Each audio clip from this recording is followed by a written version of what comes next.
Okay guys, for more tutorials about maritime, please don't forget to share and subscribe. Of course, don't forget to click the notification bell para updated kayo sa ating mga bagong videos. Thank you!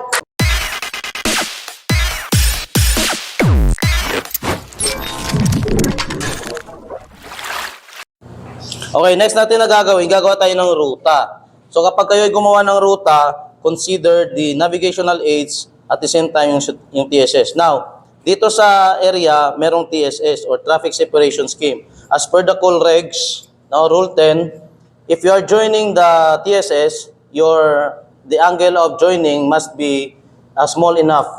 No? So at a small alterations lang.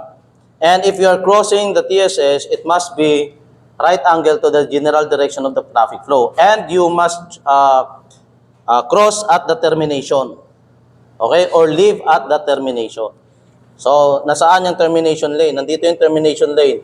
So, kung makikita nyo, may mga arrows. So, sundan nyo lang yung arrows na lang because that arrows indicates the direction of the traffic flow. Okay? So, dito tayo sa ating departure point. So, ngayon, titingnan natin kung saan tayo dadaan. May mga buya tayo, no? May lateral marks, may cardinal marks. So may cardinal marks tayo nakita dito, pointing down. So, ibig sabihin that is south cardinal. Ibig sabihin sa ilalim ka dadaan. Now, we are going to join the TSS. So, if we're going to create a route, consider mo also yung mga depth. Yan, no? Okay? So, dito muna tayo dadaan sa labas. Since na ito ay outbound, no, hindi ka pwedeng pumasok diyan sa TSS kasi kontrapartido ka. O tawag doon, counterflow pala, sorry. Okay? So dito muna tayo dito sa dadaan sa labas. Ang tawag diyan is ensure traffic lane, no? So dito ba hindi tayo pwedeng magdiretso ng ganon, no, kasi may down. So pwede nating gawin dito muna tayo, lagyan muna natin ng indication. Yan. Point lang muna. Tapos, aakyat tayo, di ba? O, dito.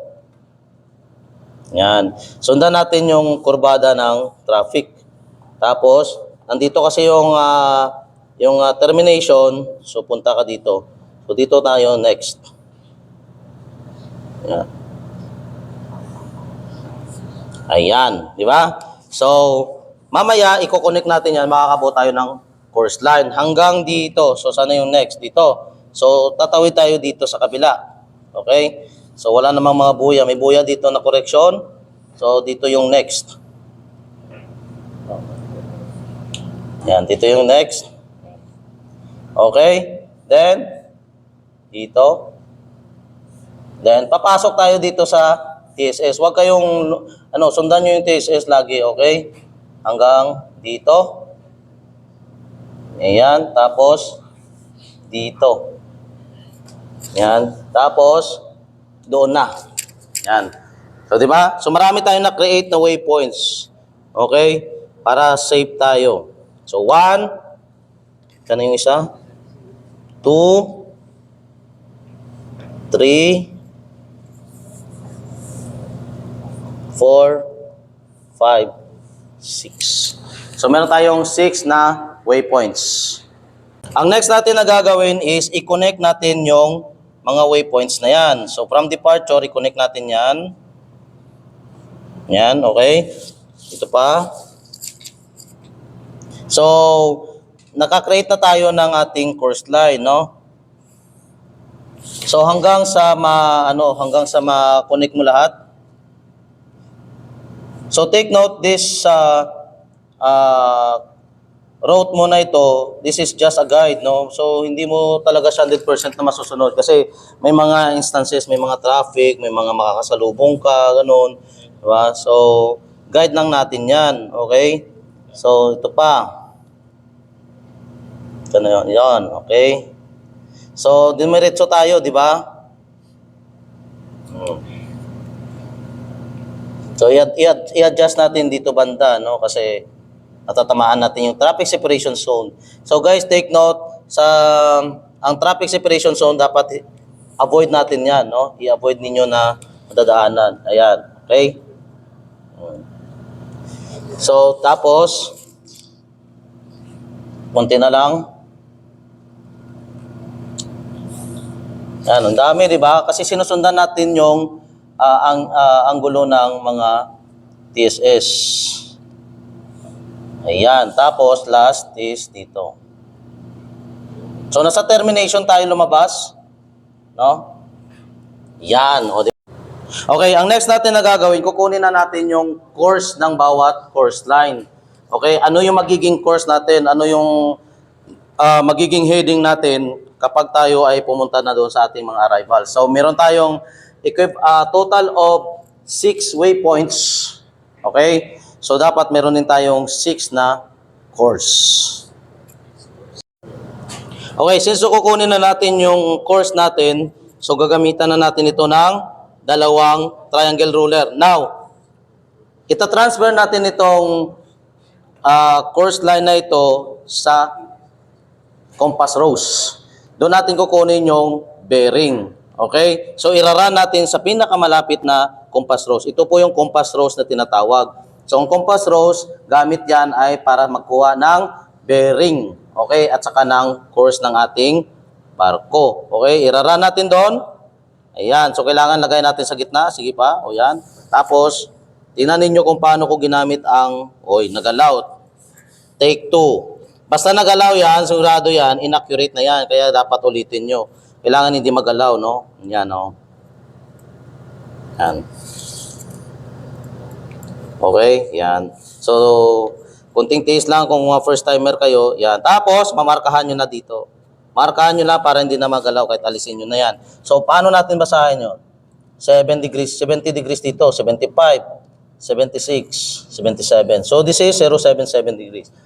Kailangan natin i-indicate sa chart yung course. So, paano? Magdodraw kayo dito ng line. No, arrow, half arrow lang. So, 077 degrees, ilagay mo dito sa taas.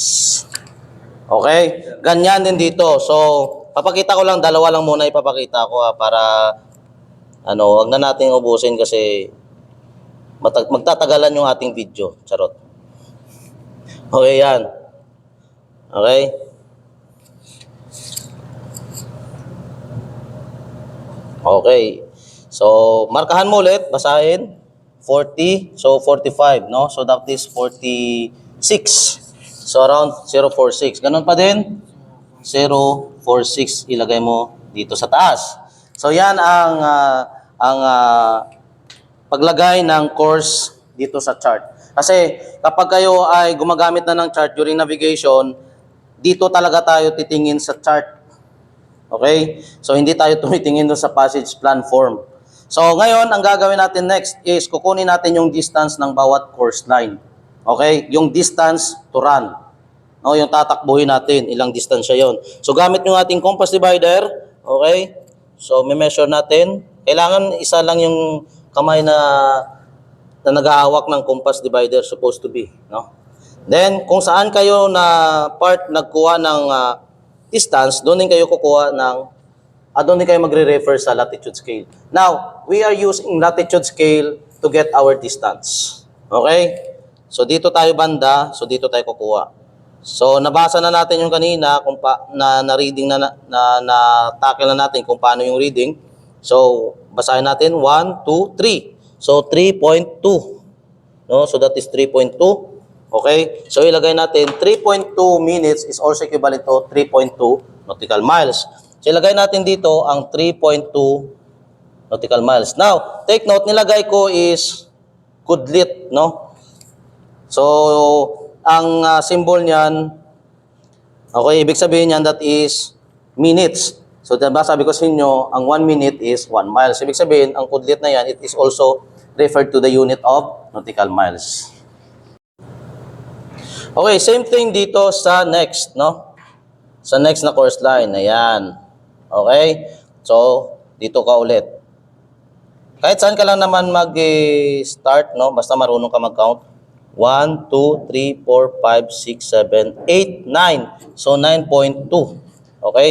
9.2. Ilagay mo ulit dito ang 9.2. So on and so forth. Ganyan ang gagawin mo doon sa the rest hanggang makaabot ka doon sa arrival mo. Ang next natin na gagawin, kukunin natin yung coordinates ng bawat waypoints. Waypoints ang tawag natin dito o yung term na ginagamit natin dito, that is the point wherein we are going to change course or to alter course. Okay? Liliko, kung saan ka liliko ba. Okay? So, ang gagawin natin ngayon, kukunin natin ang coordinates for the waypoint 1. So, tulad ng ginawa ko kanina, no? So, hanap ka ng mga straight lines or grid lines. Yan, tapos i-align mo, no? Ang sa akin ginawa ko yung gitna ng ruler, yung in-align ko, tapos sinuto ko doon. So, nakuha ko na ngayon yung longitude. So, ginamit ko yung inner na scale. So, markahan nyo lang yan. Yan.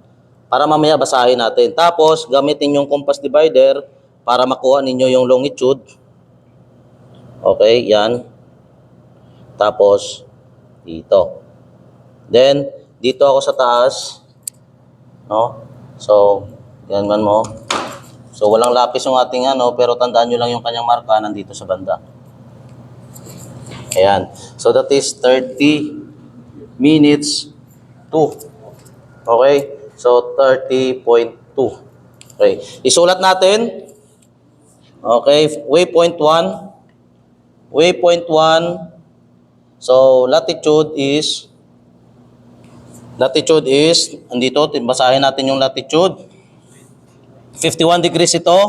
So, 51. 1, 2, 3, 4, 5, 6, 7. So, 7. 8 na yung sunod, di ba? Bago pa mag-8. 2, 4, 6, 8. So, ibig sabihin, 7.8.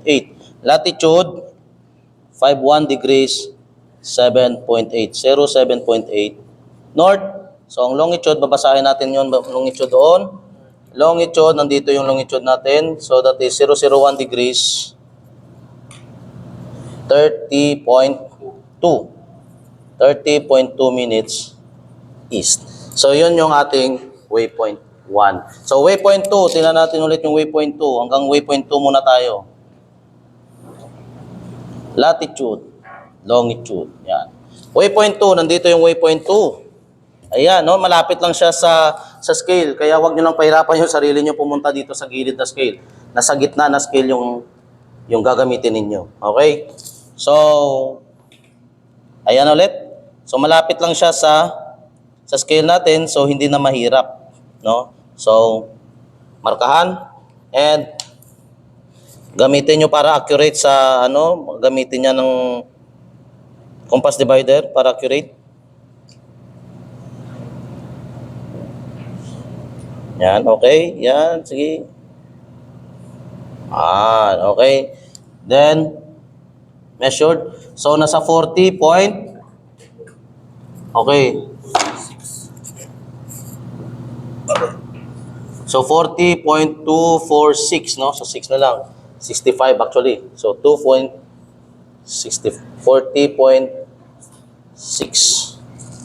Sorry. 40.2.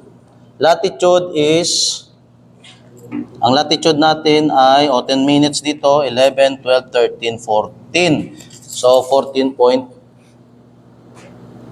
Latitude, 51 degrees, 14 yun, di ba? 11, 12, 13, 14. No? 14.2. Yan, okay? 14.2 minutes north. Tapos yung longitude natin is 001 degrees. Degree, ilan yun? 40.6 minutes east. So yun na yung ating waypoint 1 and waypoint 2 coordinates. Okay? Okay. So dito, ang ating, papakita ko sa inyo, no, dito, ang ating course dito sa departure going to the waypoint 1 is 77 degrees. Dito sa waypoint 1 going waypoint 2 is 046 degrees. Okay? Mula dito kasi sa departure, papunta ka sa waypoint 1, ang course na tatahakin mo ay 077 degrees. Okay? Sa waypoint 1, ang tatahakin mo, no, nag-change course ka na dito, ang tatahakin mo ng course is 046 degrees. Okay? Kaya nilagay ko dito, sa waypoint 1 natin, 046 degrees, yung distance run mo is 9.2 nautical miles.